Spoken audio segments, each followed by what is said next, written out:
На нашей прошлой встрече мы обсуждали статью Джоэля. Джоэль делал доклад по своей статье о Сыне Человеческом.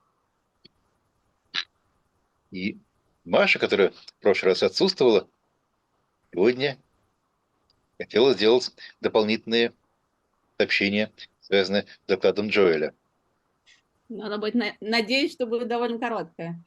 Yeah. Joel, I apologize that I couldn't attend our meeting last Thursday.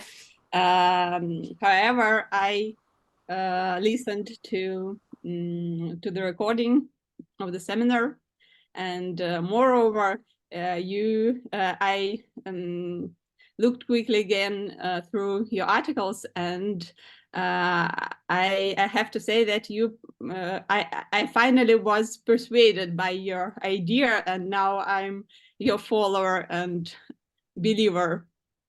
And disciple, yeah. Yeah, I'm your disciple now, and I think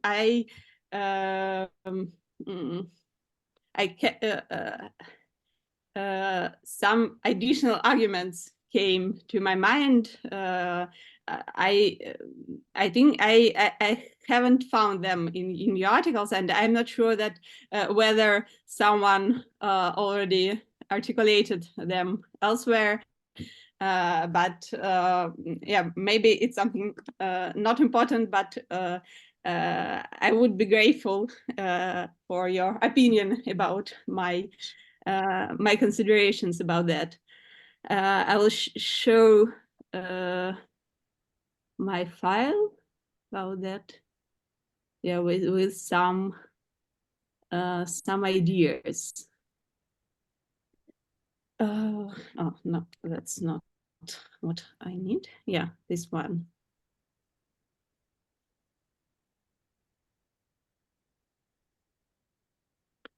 Yeah, so yeah, it's a bit strange file with some my ideas and some quotations, and yeah, it's not something ready, but yeah, I want to look through it together.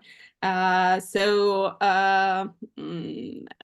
after starting to think that Son of Man is the son of Adam, I started to look into this idea more generally, and I think probably it is important to look at that in context of Markan Gospel as a whole, and in context of that, there is no biography or story of birth or genealogy of Jesus in Mark, and actually the only patronymic is son of God, and twice also the son of David occurs in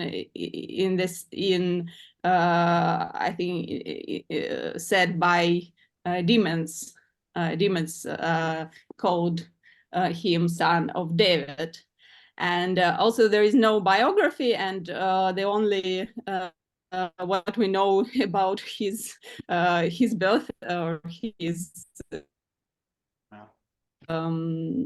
origin is that he is the son of God, again with the quotation from Psalm 2:7.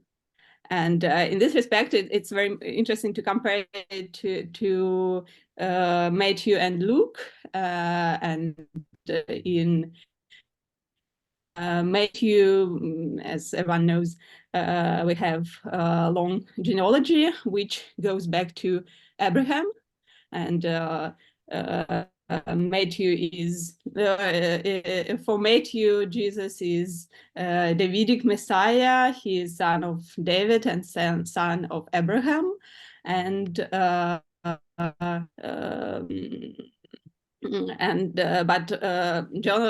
genealogy stopped at Abraham. In this respect, Matthew is like Elohist in Pentateuch, who starts his story from patriarchs and is not interested in primary history.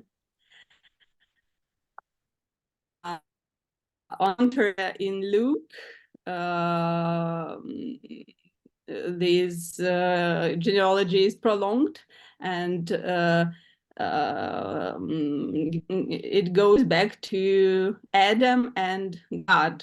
And for me, it's very important because it's like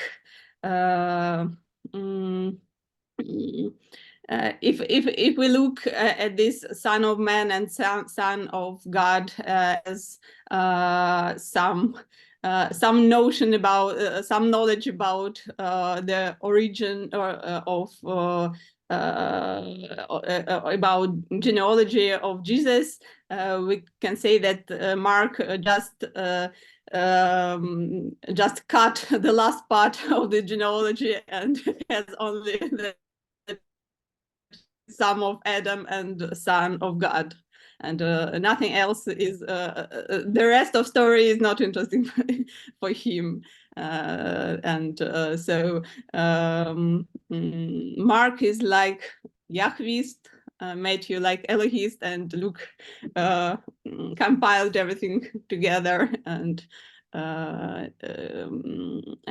collected all in one place. Yeah, and in this respect, I think probably you discuss it in your articles, the question that if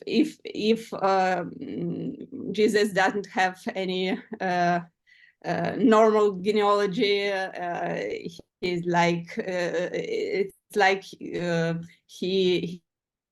he's pre-existent, and so it's like in John where he said that he existed before Abraham, that he existed always. He was he's Adam's sons, and so he appeared at the same time. Yeah, some different ideas in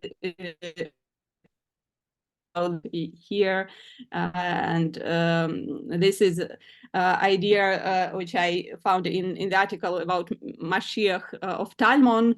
He interesting. It's not about that, but probably it's interesting for comparison that he notices that all anointed kings in the Old Testament, they also does not have any miraculous birth. So we don't know anything about their miraculous birth, and so the people who about whom we have miraculous birth stories are not the same as anointed kings. And for Talmon, it's also some sort of device to point to these supernatural origin of these anointed persons, that they are God's messiahs, that they are anointed by God himself, and so their earthly origin is not as important. Yeah, these are some ideas also about that. For Matthew, he's son of Abraham, and it's like Isaac typology for passion and death, and for Adam, and if he's son of Adam, it's like Abel typology, which also appear in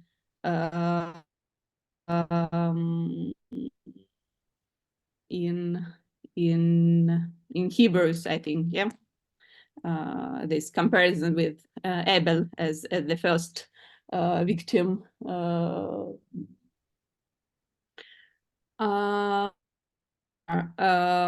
This is a long quotation from the commentary of Noland about Luke's genealogy, which in which Jesus is son of Adam and son of God.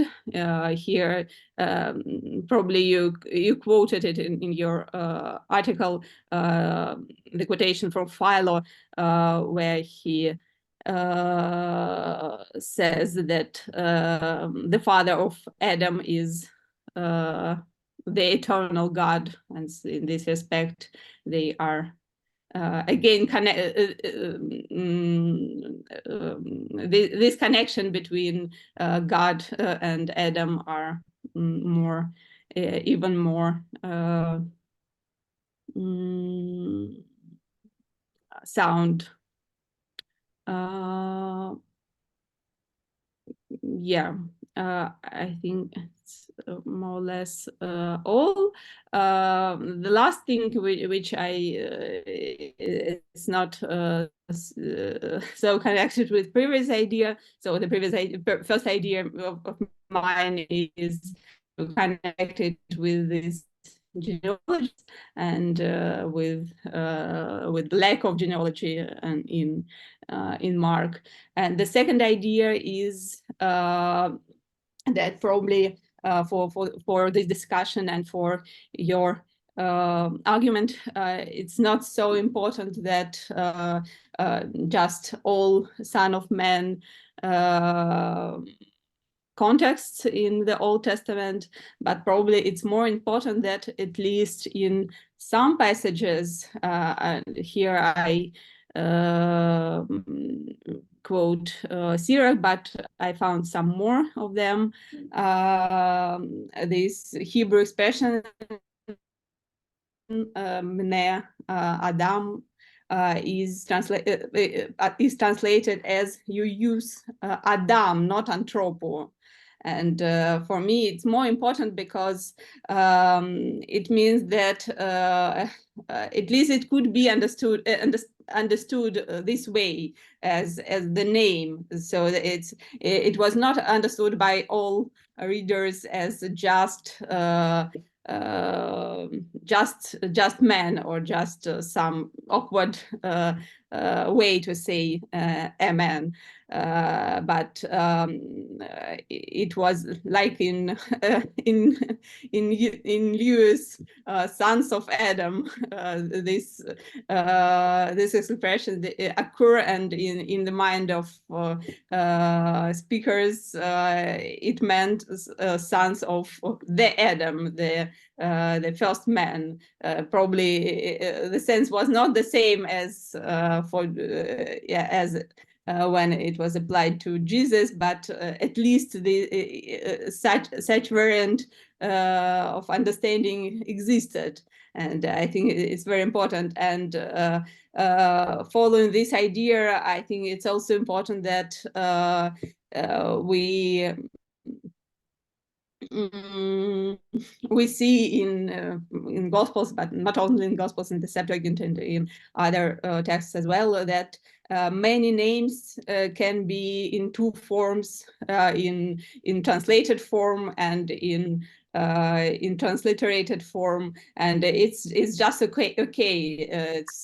It's totally understandable that in some places he is called Satanas, and in other places Ho Diabolos, and it's the same, and there is no problem in that. And so if this expression could be understood, son of Adam, it could be translated, the name Adam can be translated as anthropos, and it's not like Zoe, for example, and in the same passage in Genesis, Eve is called in Greek first Zoe and then Eve, and there is no problem for author to combine these translator forms and and transliterated forms of names. Yeah, that's what I wanted to say. Well, thank you. I'm very gratified first of all, I think you're my first disciple. Okay. I need 11 more, and then I can start a movement.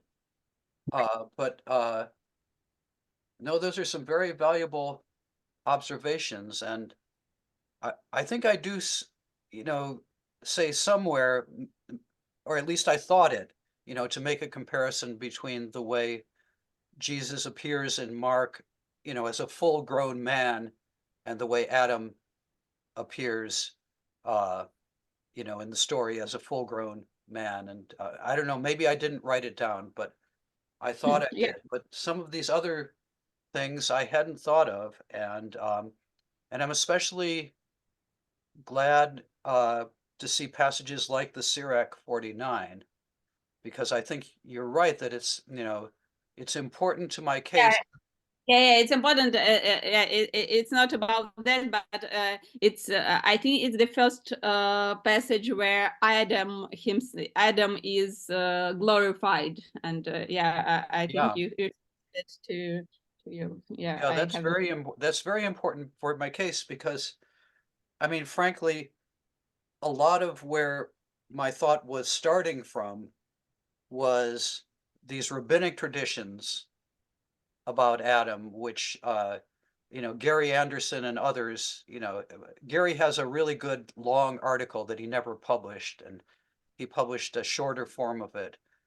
But these stories are just so amazing about the glory of Adam, that he had before the fall. And so, seeing things like 40, Sirach 49:16, but also the 49, uh, that, um, yeah, it's just very important to establish that, there was a trajectory, that I'm not just retrojecting, what I see in the rabbinic texts onto the Second Temple Judaism, but that there are some traces of this trajectory earlier.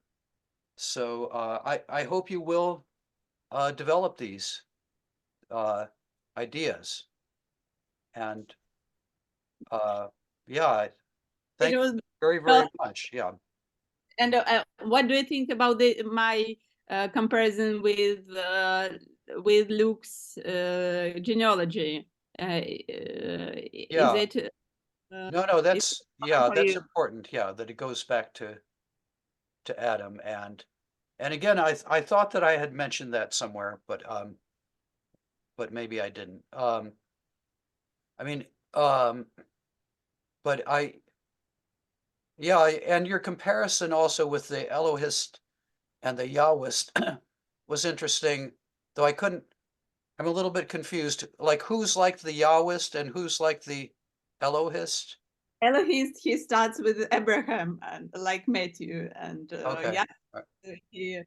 uh, Yeah, he's that's interesting. responsible for the primary Yeah. history, Yeah. probably. No, that's an interesting comparison. I like that. Um, I think maybe I mentioned this book before, but William Horbury has a book on Jewish messianism. Yeah, I know the book, and Yeah, even I have it in paper, not like all other books. I mean, a lot of William's work is very, kind of detailed and sort of, small, but this is big ideas, and he traces a lot of New Testament Christology back to Old Testament ideas in a way I think is very exciting and similar to what you're doing. So, yeah, I like this a lot, and I hope you do develop it, and when you do, like, let me see it, um, Yeah. and I want this idea to continue. So please, thank you very much. I'm very I'll gratified. William Horber, because always with the New Testament studies, for me, the biggest problem is whether how to know whether someone already Yeah, have written about it or not, has written and about it. yeah, and some of the things sound familiar, like what I or somebody else has said, but some of them seem to me like new ideas. Okay. Uh, so And of Yep. course, you know, if you develop this into an article, it can have new ideas and old ideas. You know, it's just um, so. So I think it's great. Yeah. Okay. Spasiba. And, the only last thing is that, in my view, the only argument which you develop and which is not important for Yeah. me Yeah. is the argument with article, because Oh, okay. for this translate, if we think that it is a translated name, Yeah. it's like there is no difference whether there is article or not. If it's just translation of Adam, and it looks like it's just dependent on the style of the author. The I mean, example likes to write "Ho diabolos," but yeah. others. Okay. But would you agree with me that ho huios tu anthropou is awkward in Greek? There's something that doesn't sound that sounds weird. You know, that there's easier ways of saying, if you wanted to say a son of man or something, that you wouldn't Probably stick with. following my idea, probably we should check how. Just 1 second.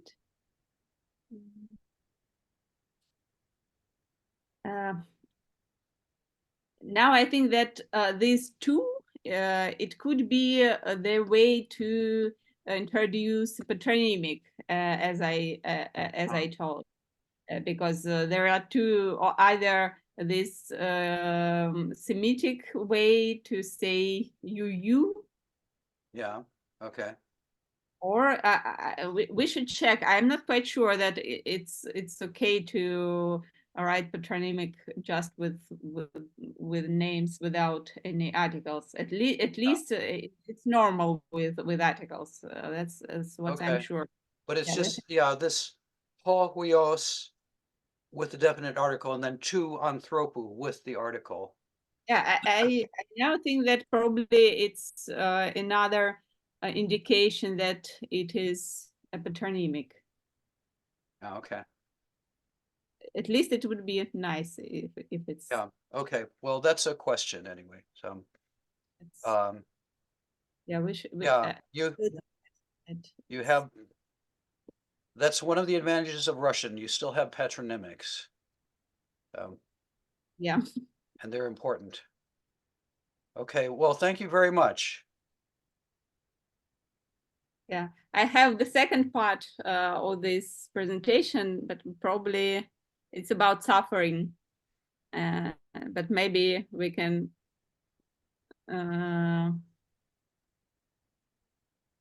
Well, move it to next time. I don't know. It's as you like. it's Probably, Masha can continue, but before continuation, maybe we can make a short Russian resume for some of our Russian listeners. you want me to do that, or? Russian. Just Joel, I forgot about one more thing. It's very short thing. I just scrolled my handout and I realized that I forgot something.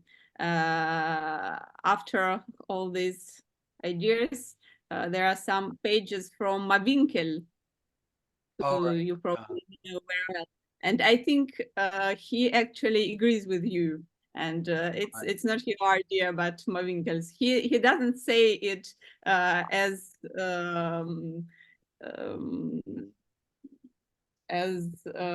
explicitly as you, that son of man is son of Adam, but I think his ideas and how he deals with son of man in Enoch, it's very close to what you say, and I think you should work together. Yeah, yeah. No, I like his stuff a lot, and actually, Yeah. when I was, just starting out, uh, I got his book, He That Cometh, yeah, it's called in English, and I thought that was great. It was one of the early things that inspired me. So He says the Son of Man is the first of God's creatures before yeah. the sun, stars, and the sure ordinances of the cosmos. Hmm. His origin is linked with the creation of the world itself. Okay. A Yeah. thought which was at one time more prominent than and so on. All right. Yeah, that's good. Yeah, it looks like he doesn't say it explicitly, but he thinks in the same direction as you. Yeah. No, that's good. Yeah, his book was one of the first things that really inspired me when I was just discovering biblical criticism. And Yeah, yeah, I like it too. I mean, I think maybe he went too far, you know, with some of the stuff about the enthronement ceremony, but still, it's he was an exciting scholar. Yeah, his book is very inspiring. Yeah, I agree. Thank you. Yeah, now this is a question about suffering, and it's more a question to you, but probably I will Okay, say something. let me let the cat in. Yeah. Маш, простите, а может быть вы делаете маленькое промежуточное summary для русскоязычной аудитории? Я не против. Давайте мы спросим, есть ли люди, которым нужно это, или все и так поняли, о чем я говорила. Поднимите, пожалуйста, руку. Кто хотел бы, чтобы я сделала русскоязычный summary?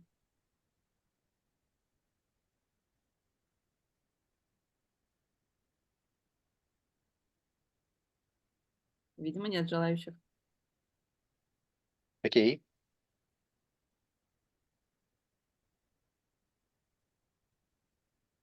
Ну, если они появятся, я не против сделать его в любой момент, когда нужно будет. А вот кто-то пишет. Нет, добрый вечер. Я бы, конечно, была рада, но поскольку я только что подсоединилась и просто опоздала, то не считаю, что это достаточное основание, чтобы предлагать. Спасибо. Я могу, это действительно займет 2 минуты, я могу рассказать еще раз. Нет проблемы. Если вы думаете, что это важно и интересно, то, что я говорила. Ну, я в этом не сомневаюсь. Давайте. Скорее спрашиваю у коллег, которые здесь собрались. Только расскажите по-русски, пожалуйста, Маш. Да, я и хочу по-русски сказать. Да, ну, в общем, я хотела сказать, что, в смысле, не хотела сказать, я уже рассказала, что, ну вот, читая статьи Джоэля о Сыне Человеческом и слушая вот ваш прошлый семинар, где он снова эту свою гипотезу описывал, да, гипотеза заключается в том, что Сын Человеческий, в, собственно, словосочетании Сын Человеческий, гоантропос, человек, это на самом деле Адам, да, и, соответственно, что словосочетание Сын Человеческий нужно понимать как сын Адама. Вот, у Джоэля очень, мы скидываем в какой-то момент его статьи на эту тему, да, у него очень длинные есть рассуждения, построенные прежде всего на сравнении с раввинистическими источниками, то есть более поздними по отношению к Новому Завету. Вот. Ну, отправной точкой этой гипотезы является то, что само словосочетание по юйосту антропу, оно ну, довольно странное из-за наличия двух определенных артиклей, да, что если бы это словосочетание было таким как бы незначимым,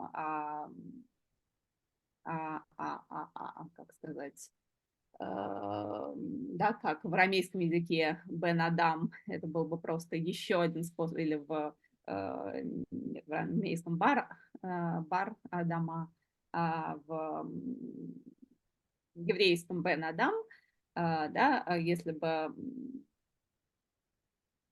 как в арамейском это выражение значило бы просто человек, да, использовалось как бы еще один способ сказать о человеке, то, скорее всего, оно было бы без артиклей. И, собственно, в Септуагинте оно всегда передается как юйос антропу без артиклей.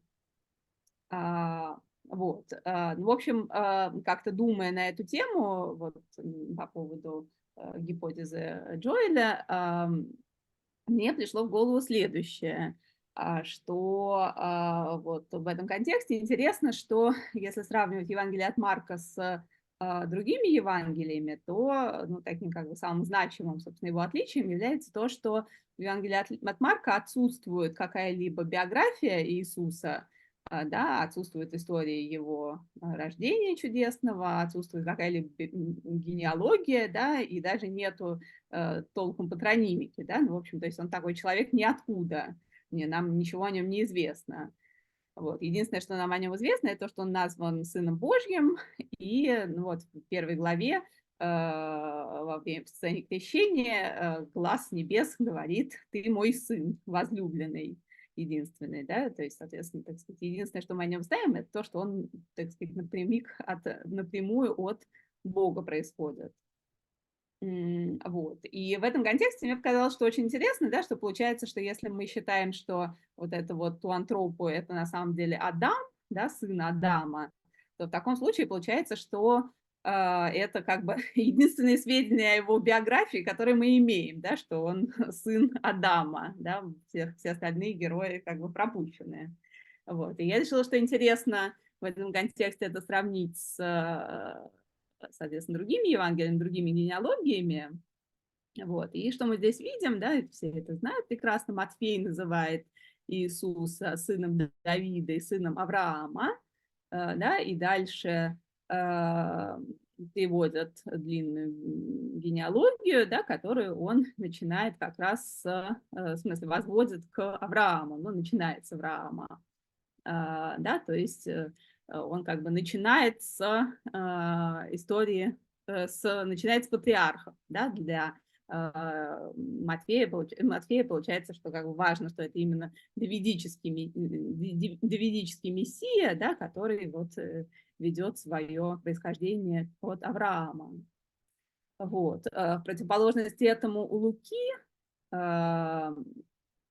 генеалогия доведена до самого Бога. Вот. Причем, видите, как интересно, там перечисляются, собственно, все праотцы, да, и заканчивается генеалогия словами «ту Адам», да, то есть сына Адама, и дальше «ту Теу», сына Бога, да, то есть Адам, собственно, сам назван сыном Бога здесь, вот, и, да, получается, что как бы генеалогия, она доводится до самого Бога, да, и тут я сказала, что здесь забавно, как это соотносится с элогистом и ехвистом в Пятикнижии, да, что элогист, как известно, он тоже начинает как бы свою историю с Авраама, да, с праотцев, так сказать, история до Авраама ему не очень интересно, а Лука, он как бы продолжает, Лука здесь, ну и Марка, они как бы как ехвисты, они начинают сначала. Вот. Ну и вот, глядя на эту генеалогию, я говорила, что вот это как бы то, что мы знаем о Иисусе из Марка, в таком случае получается как такая отрезанный кусочек, кончик этой генеалогии Луки, да, что Лука перечисляет всю генеалогию, да, получается, что Матфей, он начинает с Авраама, Лука перечисляет всю генеалогию, а для Марка только важно только вот этот самый кончик, да, то, что он сын Адама и то, что он сын Бога, а все остальное для него не имеет никакого значения.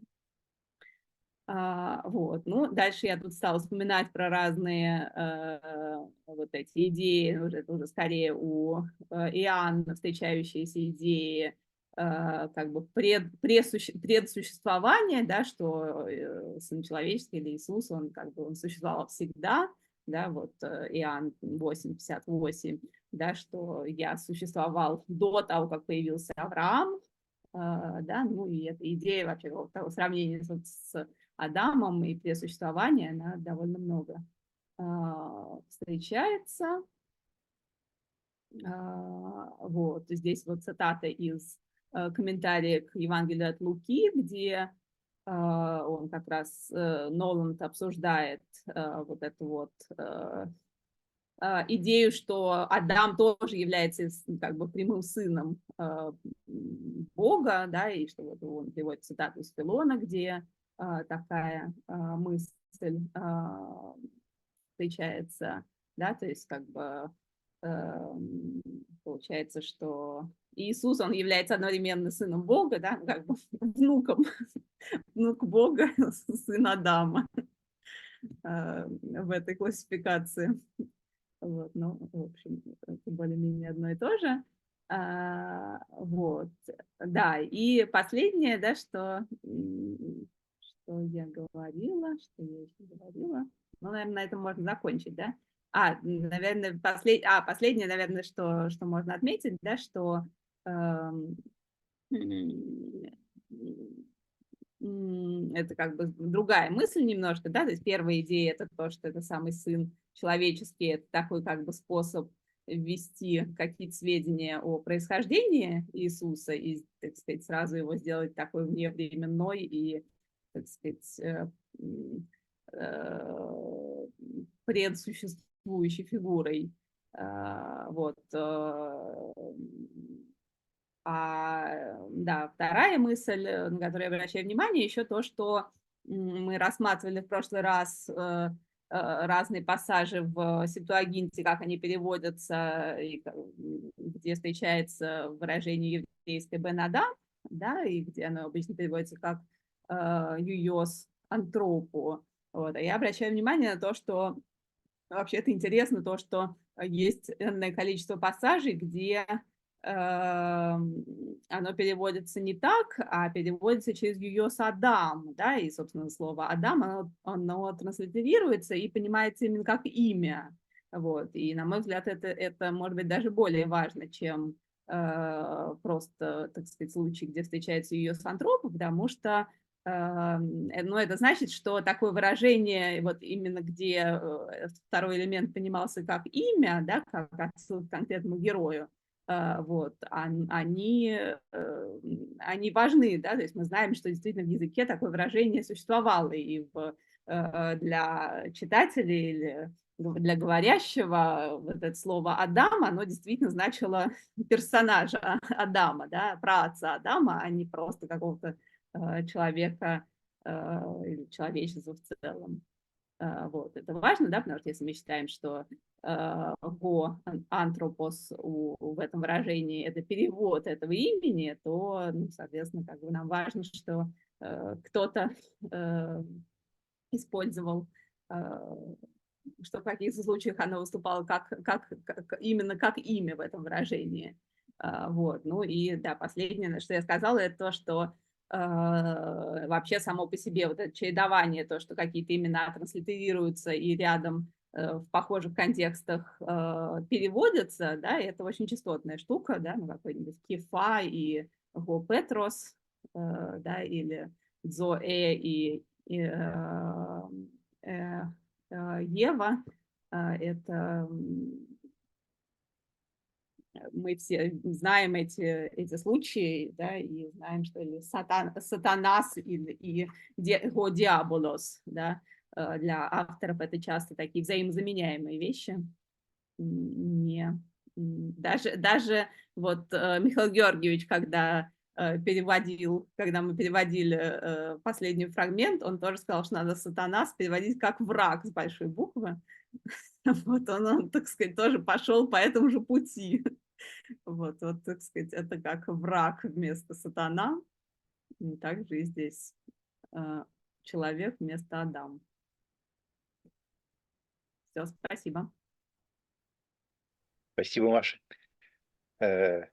Большое спасибо. Есть ли со стороны наших русских слушателей какие-то вопросы к Маше?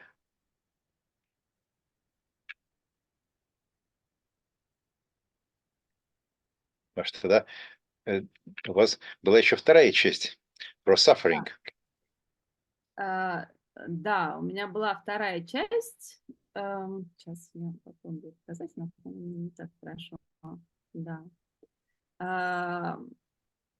Jerry, I wanted to, first of all, to ask you why in your commentary, as I think it is, in context of this suffering Messiah, this passage, Daniel 9:26, is never quoted. Okay. Do you think that it's not important, or it is just by chance, or my my finding abilities are not as prominent to find it in your commentary? Yeah, I think probably I didn't talk about this passage. I know, that there's like a tradition in exegesis of seeing these Daniel passages like about the Messiah figure being cut off Yeah. as And it's what is written here. Yikaret Mashiach and law. That's what is written here, and that's why I'm asking that why why it is thrown away from the discussion. Well, and as I say, I think in like 100 or 200 years ago, people would point to this sort of passage and say that already in the Old Testament you have the idea of the suffering Messiah. But I guess I didn't want to go there because I don't know what this passage is talking about, really. And yeah, you have some sort of anointed figure and something is going to happen to him. But I don't know. It's a good question. Maybe I should have looked into it more. And it would be interesting to look at the history of interpretation, if you can find it, of that passage and, how it was, if it had any reflections in Second Temple Judaism or later literature. Yeah, I can say why I think it is important. Yeah. I agree with you that, and I agree with those scholars who say that this passage is most likely is not messianic as it is in Daniel. But on the other hand, as just one second, we can see that at least in can you see Bible Works now? Yeah. Yeah, at least in early Christian tradition, it was for sure understood as applied to God, to Jesus, and as messianic. And for me, it is important. And what is also important is that we see that the similar thing is with this passage of Son of Man in Daniel. I think nobody now thinks that in Daniel 7:13 this is a messianic figure in the original Hebrew text. That on the other hand, we have many many quotations from Gospels and from Revelation where it is a messianic figure, and for them, I'm sure that they understood it as messianic message. And at the same time, we see this old Greek version where the Son of Man is probably identified with Palaios Hemeron, and which is very strange and difficult to understand what they meant, but at least we see similar tendency to combine these two figures and to see some supernatural godly figure in this image. And I think this tendency is quite understandable. And for me also, I'm not sure whether someone wrote about it, but I think it could be also important that in Theodosian version of this verse in Daniel, the word erchomenos appear, which is again very important messianic term. And we can argue that in this context, it's nothing, it's not important, but we see that they usually that these things like something like messianic language, it exists, and Septuagint translators, they are inserting this these messianic terminology in different places, and I think it is important that this erchomenos occurs here, and in this form it is quoted in the Gospels with erchomenos, and in this it somehow connects it with other messianic passages. Well, yeah, and yeah, and John is asked, "Are you ho erchomenos?" John the Baptist. Yeah. So it does seem to be close to being a title. Yeah. It's the name of Mawinkel's book. Yeah, or erchomenos. Yeah. But the other thing I think that's important about Daniel 7 is, so the one like a son of man is a figure of glory, but he is associated in verse 27 with the saints, the people, and they suffer, so he doesn't suffer, but there is some kind of strong connection between him and the saints who do suffer. And I mean, I think maybe Mowinkle likes this idea of collective personality, and a lot of people think that's going too far, but there is some sort of what somebody, I think John Collins, calls a homology, a similarity, an overlap between the one like a son of man and his elect people. Mm-hmm. And that continues in First Enoch. They will rise, and they will sit down and rise up with the Son of Man. So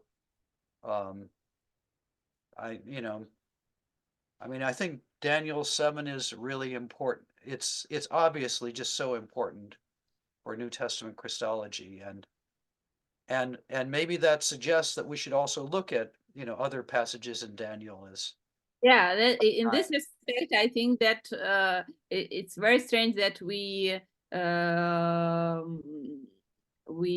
do not discuss profoundly Daniel 9:25, because even if these messiahs are not erchomenos, but at least he is called erchomenos here as well. Okay, that's good. Yeah. Where is it? I should find it like this, probably in the next verse. And this verse is extremely difficult, and it was not really understandable. But we see some sort of in the Septuagint we see that there were some different attempts to interpret it and to work with this passage. And as you see, this Yikaret Mashiach is changed to Mashiach is changed to Chrisma. Yeah. And the second occurrence of this Nagid, who is Erchomenos, Am is changed to Im, and to soon. And so we see some process of interpretation here, and I'm sure that this text should be known to New Testament authors, and even we have at least one quotation. This Delugmaton Peremoson is from verse 27. It's just impossible that they didn't know this passage. In 926, is it clear that the Erchomenos is a good guy? No, it's not. I mean, he clear. could be a bad guy. He could be a bad ruler, right? Who will be God. At least in Hebrew, it could be, it should be a bad guy, but in Greek version, at least in Theodotion, it And is. Theodotion, it's not clear who the subject is, but it looks like. Yeah, but it looks like that somebody will destroy city and the holy place, yeah. the place together with this Higumeno to Archomeno. Yeah. It could be a good guy in Theodotion. Yeah, but I agree that it's not very understandable, but at least we have here this Yikaret Mashiach, and it looks like No, that's important. I guess, I guess maybe I didn't want to go there because I thought it was important, I guess I am convinced that in pre-Christian Judaism, there was not a merging of the idea of the coming king, the Messiah, with his suffering. That those are distinct streams of tradition that I don't really see being pulled together before the advent of Christianity. At least I've never been convinced that happened. I mean, okay, maybe, but maybe that's happening in this passage, but it's very unclear. Yeah, I understood your idea. So you, actually, we do not argue with each other, because you say that this idea did not exist before New Testament, and I'm saying that New Testament authors could see this idea in this passage, but of course it doesn't mean that it existed before. Yeah. Okay. No, that's very good. Yeah. No, that passage is worth thinking about, and again, it's worth just going through all your tools and seeing if like at Qumran, is there, I don't remember anything that sounds like an allusion to this, but it would be interesting to see who's the first one who picks up on this passage and talks about it. And also, what do the rabbis make of it? I think by the time you get to some of the later rabbis, you may have people thinking about it and even thinking about it messianically.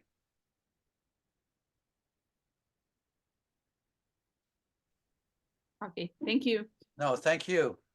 Thank you very much. I think you should. Concerns Daniel 9:26 and its relationship to the question of the suffering Messiah. Маш, можете вы еще раз вывести на экран то, что мы только что убрали?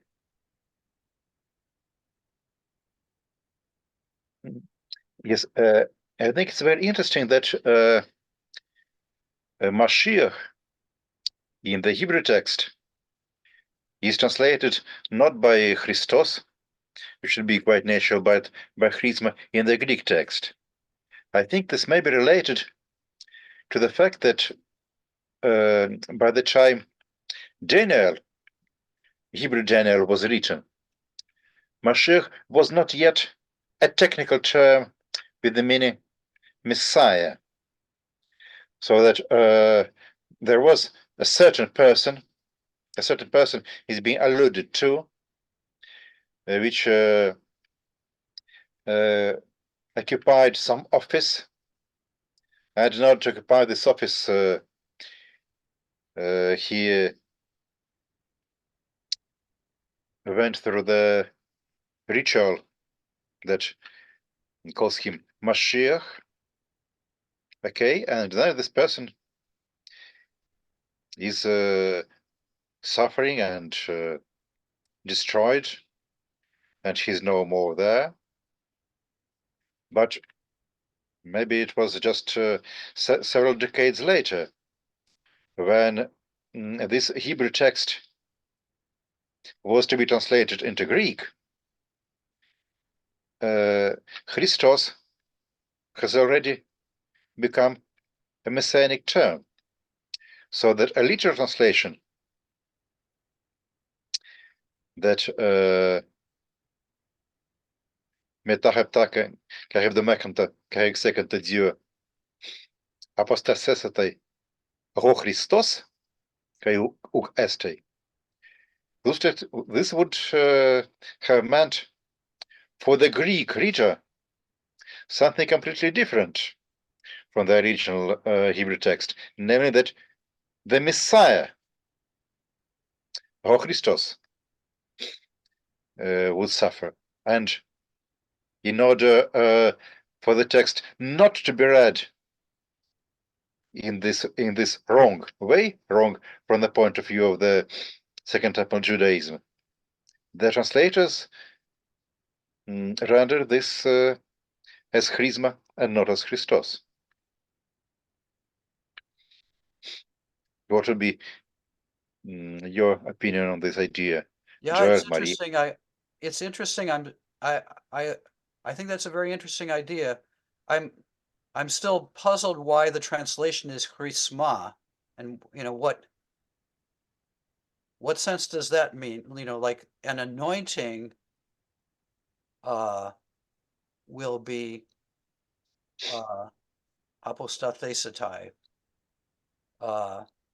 Or he will be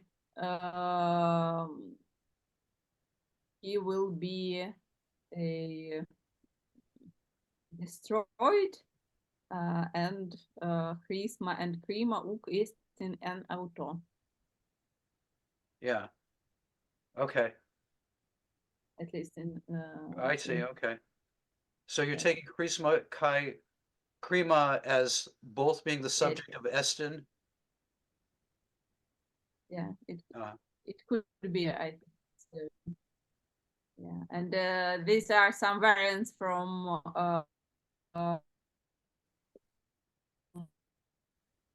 revisions, and where we have Christos, at least in Symmachos and in Hebraios, and in some unknown for me revision, what is Ur. yeah. I mean, back to Michael's theory. Маша, я думаю, что Ур — это Сюр, с опечаткой. Понятно. Да, да.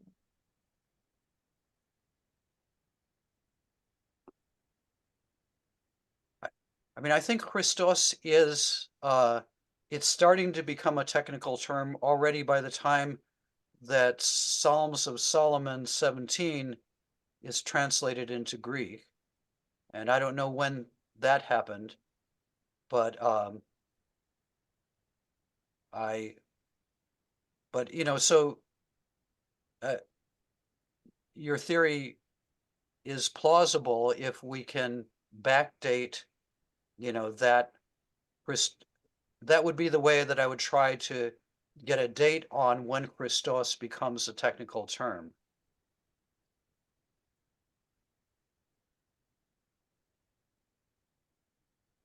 Yeah, actually, I think now that with Hebrew karat or nihrat in is, as I remember, goes better with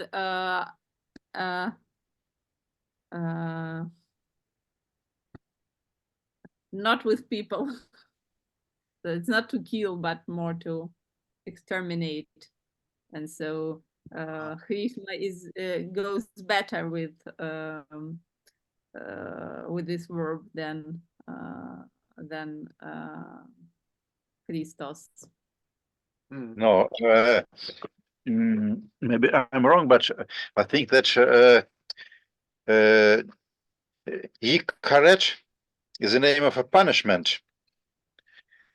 The verb used to refer to a punishment on some people who do not obey strictly Mosaic laws. Let's Yeah, and it's the let's check. worst kind of punishment, I think, right? I mean, sort of being, you're removed from the covenant, you're cut off from Okay, the brit. maybe it's yeah.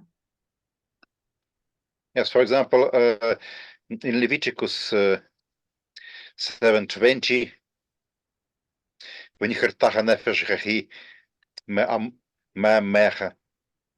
and in other passages, especially in Leviticus. Okay. Yeah. Okay. So it's But that's important because you made an alternative suggestion with regard to why the word Mashiach was translated not by Christos but by Charisma. An explanation by the context and the verb used. But this, if this doesn't work, then we have the enigma, the riddle. Why Mashiach is rendered not with Christos?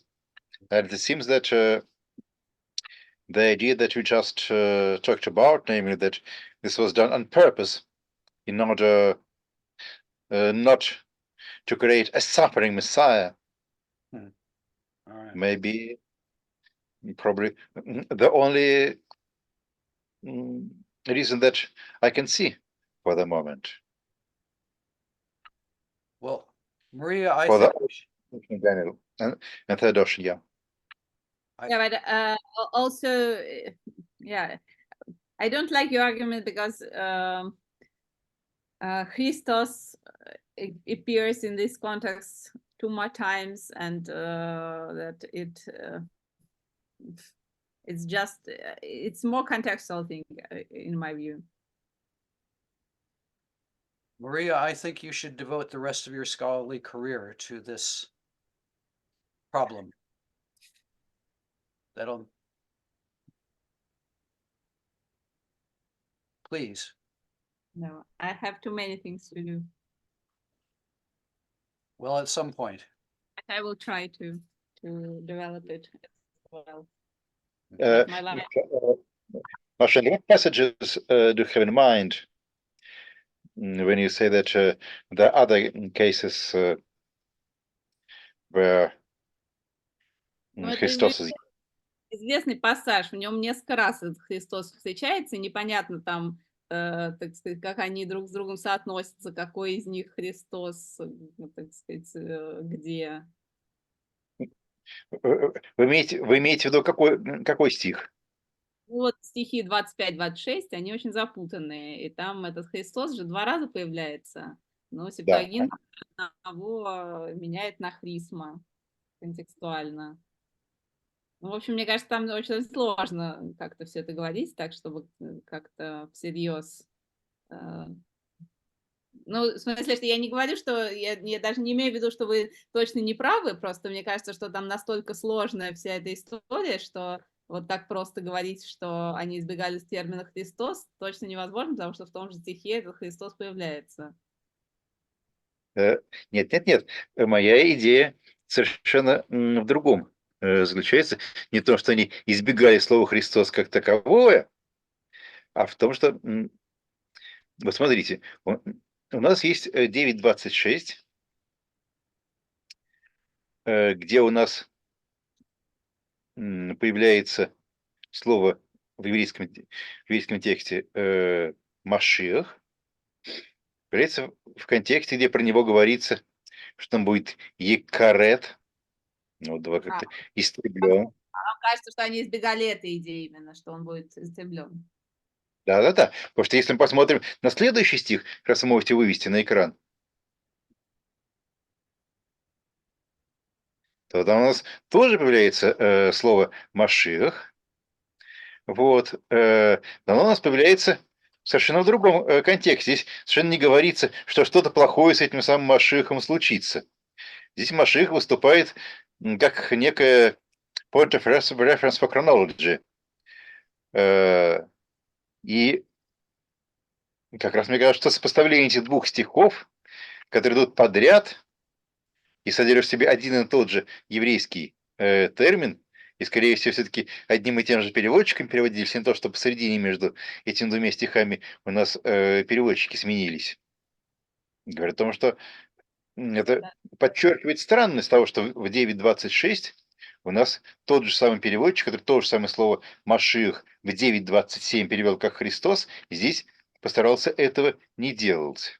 Я думаю, что как раз он этого постарался не делать, потому что здесь у нас про этого Машиаха говорится, что с ним плохое случится, истребиться он не будет его.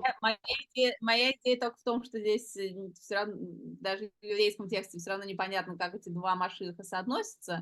Ну, соответственно, что поводом для изменения могло быть не эта теологическая идея, а просто то, что, так сказать, слишком много Машиахов, и надо как-то с ними дело иметь, чтобы было Окей. понятно. Вот, и Э, это, конечно, никакой, в смысле, что это такой контраргумент очень поверхностный, поэтому я не буду сейчас в это углубляться совершенно. Давайте тогда еще просто краткое резюме по поводу второй части вашего доклада сделаю, да, что Маша обратила внимание Джоэля, если Маша не совсем корректно буду пересказывать ваши мысли, то не правьте, обратил внимание Джоэля на то, что в комментарии Джоэля к Евангелию от Марка не среди разнообразных потенциальных ветхозаветных мест, которые могли формировать бэкграунд для Марка, не упоминается вот это знаменитое место с Даниила 9:26, где говорится про то, что в еврейском тексте, по крайней мере, говорится про то, что по прошествии такого-то времени Машиах, то есть Мессия, он будет Екарет, истреблен, да, применительно к людям. Это выражение встречается чаще всего именно в книге Левит, тогда, когда речь идет о наказании за какие-то особо страшные грехи. И его не будет. Вот. Но Видите, тут если... ММО, кстати, тоже наводит на мысль, что здесь должно быть помазание. Было бы лучше. Будет отторгнуто помазание, и не будет его у него. А так это НЛО, конечно, совершенно неправильно. Ну да, вот.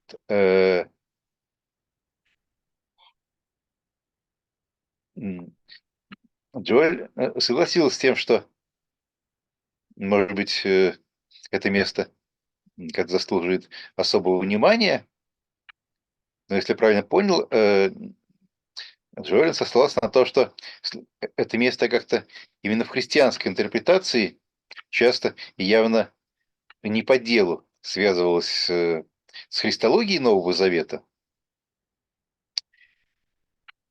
и он поэтому не так стремился на него ссылаться. Вот. Вот в обсуждении этого места, при обсуждении этого места возник у нас вопрос о том, почему у нас еврейское слово «машиах», «мессия» здесь, переводится как раз в греческих переводах этого места, причем и в старом греческом переводе, и даже в переводе Федотиона, который вообще отличается от старого греческого перевода Даниила тем, что стремится быть немножко поближе к еврейскому тексту. И там говорится не Христос, Мессия, будет отторгнут, истреблен, и у него чего-то не будет. А говорится хрисма, помазание. Вот, я по этому поводу предложил вот ту идею, которую мы сейчас некоторое время с Машей спорили. Можно ли считать, что здесь специально переводчик попытался переводить слово «машиах» не словом «Христос», а словом «хризма», чтобы избежать вот этого вот этой странной для дохристианского иудаизма идеи страдающего Мессии. Но, конечно, в тексте Даниила, что в еврейском, что в греческом, очень трудно что-то однозначно утверждать. С этим я согласен. Вот.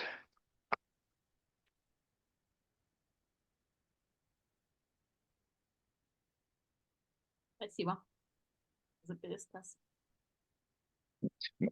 Насколько корректно изложил нашу дискуссию? Вроде да. Хорошо. Есть ли еще у нас какие-то вопросы по двум А важнейшим, по сути дела? можно совершенно профанный вопрос, но возникший вот в ходе Конечно выслушивания? же. А Профанный вот вопрос самый... я именно только поэтому и смею. Скажите, пожалуйста, более или менее известно ли и в той мере, в которой это возможно, а, какую аудиторию и представляли ли они ее вообще перед собой переводчики? И, собственно, какова была цель перевода? То есть, иначе говоря, представляли ли они, скажем так, языковой состав своей аудитории или нет? Вы знаете, по этому поводу огромные дебаты как раз в науке. Я догадываюсь. Дагинта разворачивается, причем почему-то как раз, особенно в последние пару десятилетий, потому что была выдвинута, причем очень авторитетными и замечательными исследователями Септуагинты, была выдвинута гипотеза, которая мне кажется настолько неубедительной, что я вообще не могу понять, как ее можно было выдвигать. Но вот его выдвигали, однако же, великие исследователи Септуагинт, например, Альберт Питерсма, а именно про то, что перевод Септуагинты был рассчитан на то, чтобы служить в качестве подстрочника для еврейского текста, чуть ли не для того, чтобы грекоговорящие иудеи могли с помощью этого подстрочника еврейский язык изучать. Ну, на самом деле, вот в этой теории, которую принято называть interlinear paradigm, как немножко по-разному ставились акценты. Вот. В общем, суть заключалась в том, что греческий текст Септуагинты был предназначен для того, чтобы Не для того, чтобы его просто-напросто читали как самостоятельный текст, а для того, чтобы его читали как какую-то такую вот подсказку, мостик к овладению еврейским текстом. Вот, мне это все кажется очень убедительным, в частности, может, потому что вот в нашем православном контексте мы можем видеть как бы в действии какие-то те самые мотивы, которые могли влиять на переводчиков священных текстов тысячелетия назад. Один из главных аргументов в пользу interlinear paradigm заключался в том, что не может же переводчик, если он вообще уважает свое переводческое ремесло, переводить так буквально, слово за слово, как, например, псалтирь переведена. Вот. Это, очевидно, у него была какая-то такая цель, которая не соответствует нормальной переводческой задаче. Например, создать подстрочник для чего-то. Вот. А мне кажется, любому православному человеку очень понятно, что вполне в духе традиции делать перевод такой, что не важно, чтобы он был понятен или непонятен, важно, чтобы он был как так вот сакрально соответствовал своему сакральному оригиналу. Вот, как говорят в таких случаях защитники буквального перевода, неважно, понимаешь ты или нет, бесы понимают и трепещут. Вот, поэтому, мне кажется, очень вполне возможно такой вот буквальный непонятный, малопонятный перевод не в качестве подстрочника, как это имело бы место. Действительно, вот в европейских современных культурах такие переводы преимущественно подстрочника бывают.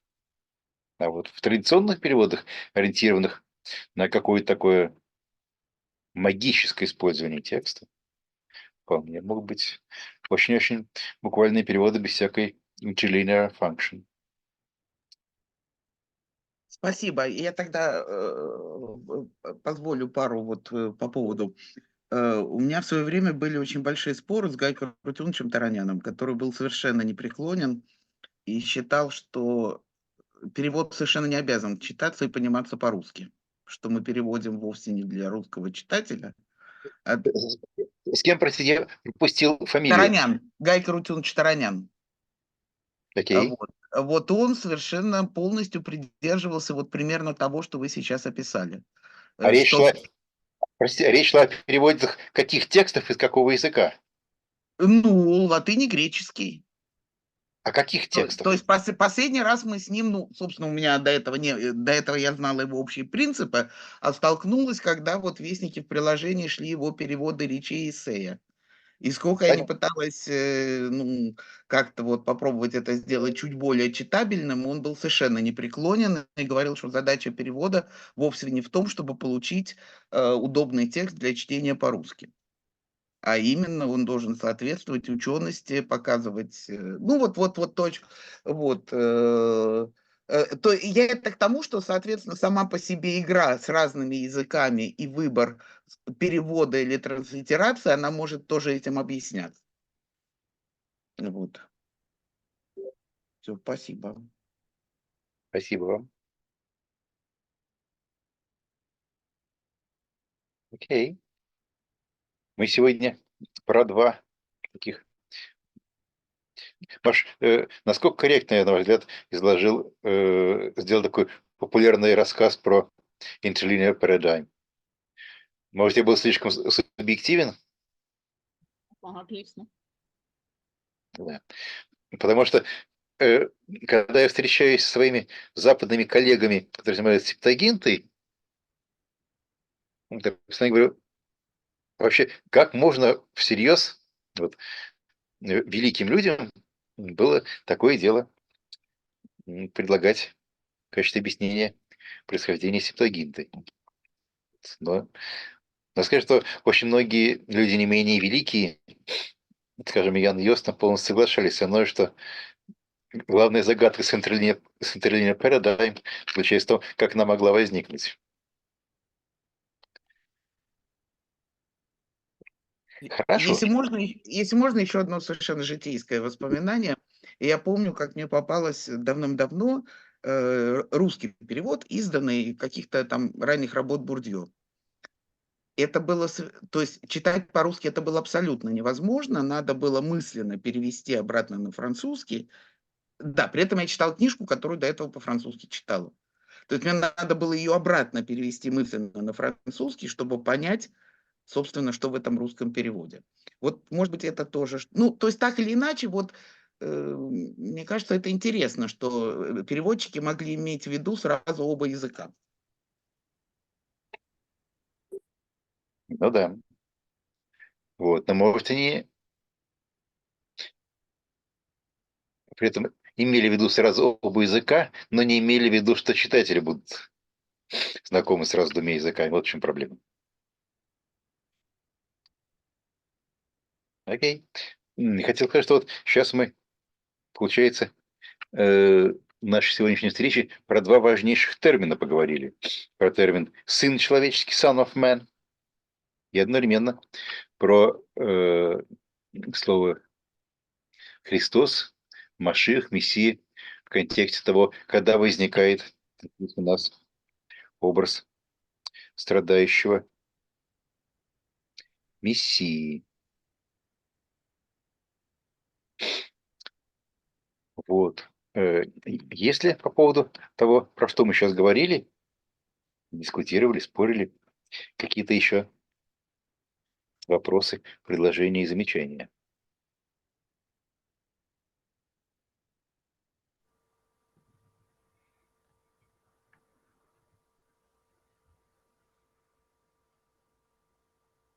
Маша как раз сейчас в чат поместила пример из Септагинты, где как раз имеется в виду то самое употребление артиклей, которое могло бы навести на мысль о том, что ее стонтропу это какое-то ненормальное выражение. И вот он встречается, причем как раз с персональными именами. Арам и Ромилиос. Достаточно частотно. Не то, что всегда Окей. так. Но в целом Простите, довольно... Маша. Говорю, что это не то, что всегда так, но это нормальный способ явно ввести патронимику, и достаточно частотный, именно почему-то с артиклем и патронимика вводится. Joel, have you seen Masha's message in our chat?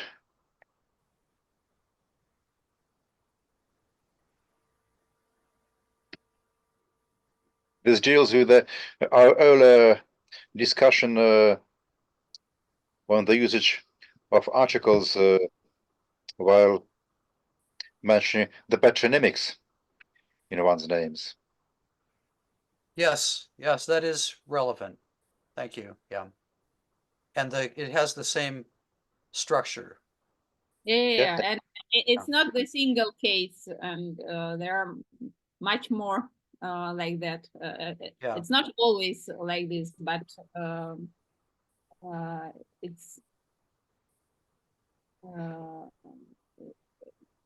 it is common way to say about that someone is someone's son. Yeah. In Patronymic. Yeah. No, and that's I remember it's normal for Greek as well, but I have to check. Once I remember that I wrote something about it.